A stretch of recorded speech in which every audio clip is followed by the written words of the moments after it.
Well, it's time to start working on our next project. For this next project, we're going to start off by going back to our cards project, the deck of cards, and I want to point out something in that project that might have been kind of awkward.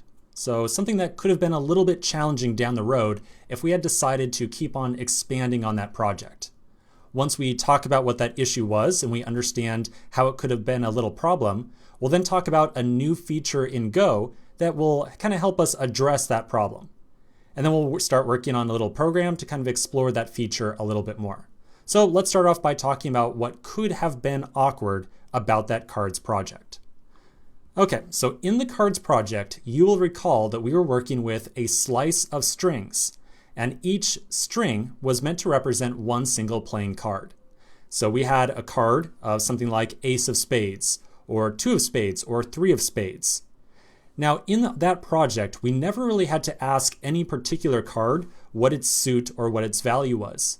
But I'm sure you could very easily imagine that if we wanted to expand that project and start putting together something like, say, a poker game or a blackjack game or Go Fish or something like that, at some point in time, we would really want to be able to look at a card and very easily ask the question, what is the suit to this card and what is the value of that card?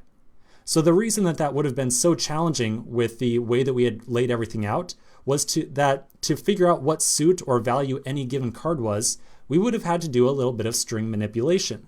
So we would have had to take the string, split it by the word of, and then kind of pull out the value and the suit out of that. And so, hey, that's not impossible. It's not outside the realm of possibility. But I think that would have been really awkward to put together a program in that fashion and to say that forever, yeah, a card is a string. And so in this section, we're going to start looking at a different data structure in Go that we could have used to represent one individual playing card. So we'll start off by talking about what that data structure is, how it works, and then we'll start working on a little project to explore how this new data structure works. So the data structure we're going to be talking about is a struct. And so I said structs in here, really singular struct.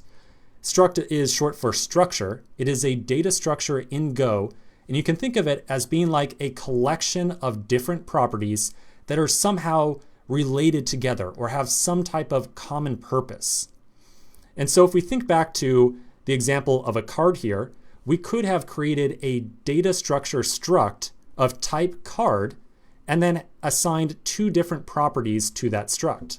So we could have said that a struct of type card might have a suit, which is supposed to be a string, and might have a value, which is also supposed to be a string. And then as an actual implementation or as a instance, as a value of type card, we might have a suit of spades and a value of ace. Now I'm going to tell you right now that as soon as we start looking at structs, if you have a background in JavaScript, you can think of a struct as being like a plain object. And if you have a background in Ruby, think of a struct as being similar to a hash. And if you have a background in Python, think of it as being a little bit like a dictionary. Now that's not really a precise, perfect definition of what a struct is. I'm just saying that right now at a very high level, you can kind of think of a struct as being like those types of data structures. Okay, so I think that the best way to figure out exactly how structs work is to work on a little sample project around it.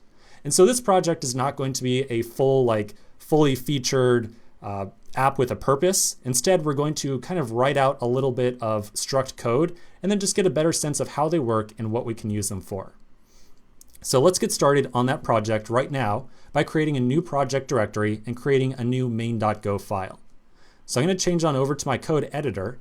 I'm going to go to File, we'll open a new folder.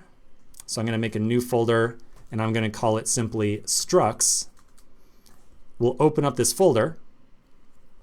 And then inside the new folder, I'm going to make a new file called main.go. Okay, so let's take a quick break. We're going to come back in the next section, and we're going to start working on a couple examples of getting a better sense of exactly what a struct is. So quick break, and I'll see you in just a minute.